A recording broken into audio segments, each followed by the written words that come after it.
Today we're going to do a tomahawk steak and some chimichurri to go with that.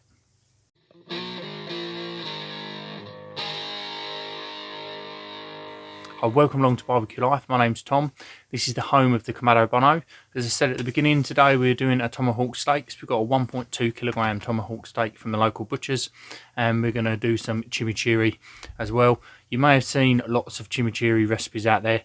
Mine's a little bit different. It doesn't involve a food processor, but we're going to jump straight in and do that because this is the sort of thing that only gets better with time. So you want to be making this the day before at least, if not 2 days before, and it lets everything kind of amalgamate in that bowl together and gives you a much better product at the end. So we're going to start off with 2 handfuls of fresh parsley, and we're just going to get that diced down. Now there's a hell of a lot of cutting in this part of the video, so we're just going to cut from this to this where it is already diced down. We want to get that into a bowl.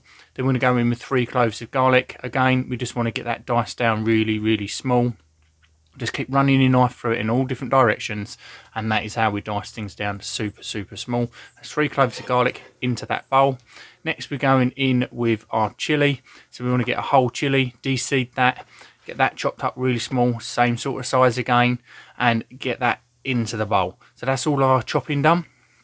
Now we want to go in with a really nice generous pinch of salt, and on top of that we're going to go our vinegar. So we're using red wine vinegar. We've got 60 ml of red wine vinegar going in there, and we've got 240 ml of a good quality olive oil, and just get that mixed through the bowl. And as I say, get that made up in advance, get it covered off, sitting in the fridge, and that is going to be absolutely fantastic once you've let all them flavours come together. 6 hours is the minimum I would be leaving this before starting to serve it, but as I say, if you can make it the day before, then it is going to be even better. So let's crack back on with that steak. So as you can see, we've got that 1.2 kilogram tomahawk steak. So this is about 1.5 inches, maybe 2 inches thick. It's a fair chunk of meat. So we want to get this patted off nice and dry to begin with, because this is straight out of its cryovac bag. This was frozen at the butcher's, so brought it home, defrosted it, taken it out of the bag, and that's how you're looking at it now. So we want to get that patted off, get all of that blood off the plate, and it's still quite moist, so we don't need to use any binder, and we're just going to be going on with salt today. That's all I want in on this, is a really good quality salt. So we're just using nice big flaky chunks of sea salt, get that all across both sides and all around the edge as well, because that's a nice surface area around that edge to get it covered in our salt as well. And we want to put that off to one side for about an hour while we're sorting things out and starting to light up our Kamado. So we're using the Kamado Bono today, and we're using the charcoal basket. So this is a new addition to the Barbecue Life shack, and I'm really impressed with the charcoal basket. I will be doing a review and a bit of a chat as to why I feel this is a good investment in the future.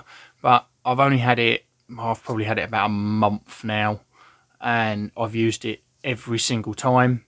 To be honest, I was a bit dubious about it beforehand, but I'm really happy with it. But we're kind of going into review of it now. So let's just say we're using the charcoal basket. We've got the divider in place. So this helps us bank all of our coals up one side of the Kamado, and you can get more coal in because it's got that divider there stopping it from falling into our indirect space.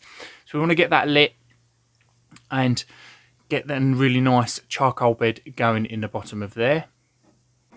So next up we want to get our half moon deflector plate over that indirect side, and that's just going to make sure that we are 100% indirect over there and stop that heat from being able to wander up underneath our grill grates over on that side. And we want to get our grill grates in place up on that highest level, so furthest away from the charcoal.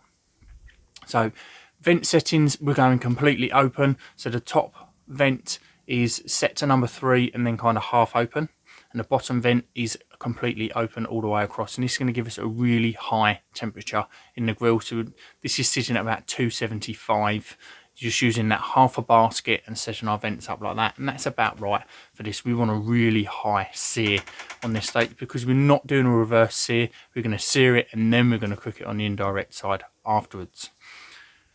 The reason I do this is you're going to find out as we're cooking, it gives us a much better crust on our steak.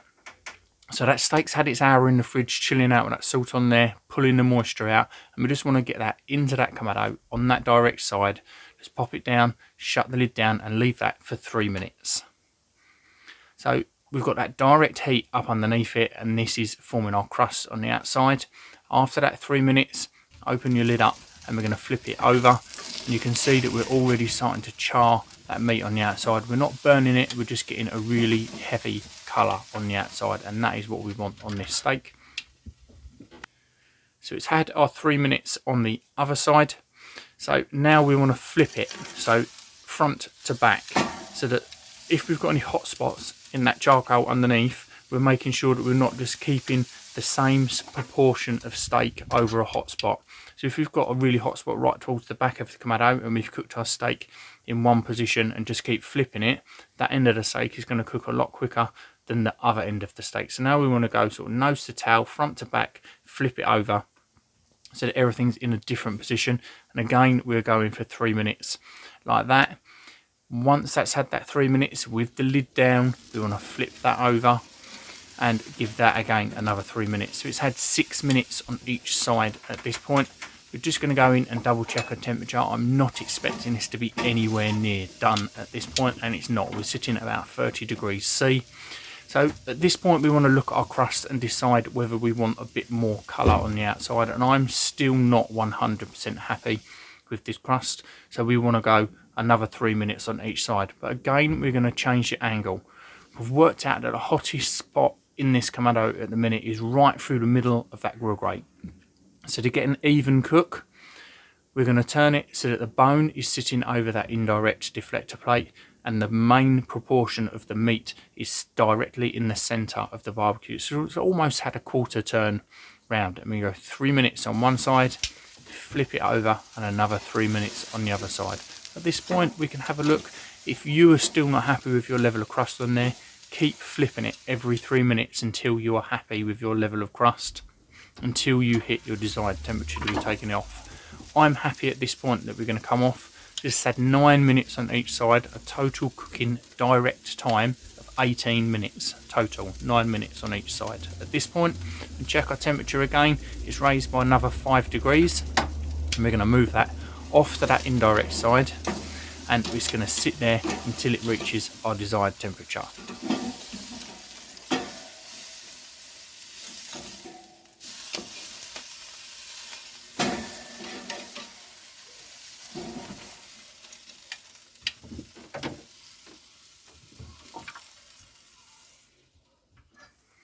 So I decided to pull the steak today at 48 degrees C.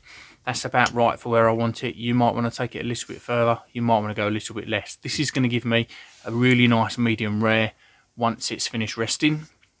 And that took 12 minutes over on that indirect side for me to get to the 35 up to that 47. The 47, 48 is about where I take it off. And as I say, this is where we're just going to take it off. We're going to pop that onto the plate, and we're going to leave that there for 15 minutes to rest. Regular viewers of this channel know how important resting is. If you're brand new here, then we rest meat because this helps our juices redistribute throughout the meat. It gives us a lot less bleed out of them juices when we start slicing into it, and it gives you a much better bite. So pop that off to one side for your 15 minutes and get your chimichurri out of the fridge.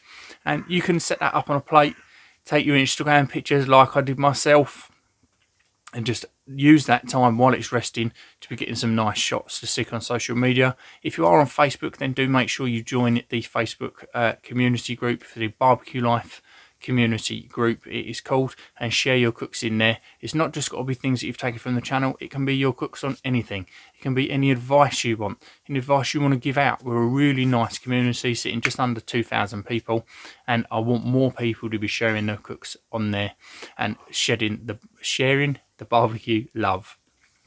So our steak's had its 15 minutes rest, so it's now time to slice into it. So we're just going to take a sharp knife. I'm going to slice straight into the middle on here after I've removed the bone, and this is going to give you a nice middle section so that you can see how well that middle is cooked. And as you can see, we pull that section out, and it is a beautiful medium rare, absolutely spot on for what I was going for. And we've got some other pictures to see where I've sliced it through. We've added some chimichurri in here. I've not got a taste test video, a taste test part in this video because the neighbours were out in the garden being loud as per usual. Luckily, the kids are back at school, which is why we're sitting here in front of the camera out in the shack.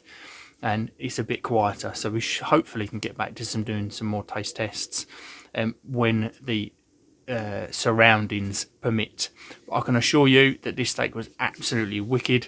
Me and the boy ate this, so my wife and my 2 girls were away with the mother-in-law for the weekend, and it was just me and the boy. What do you want for dinner, boy? I want steak. Can we have a tomahawk? So that is where this cook came from. Here's a nice picture of him holding the bone and having a dig in. He's got some other content on the channel, so feel free to give that a check out. Make sure you leave him a like and a comment.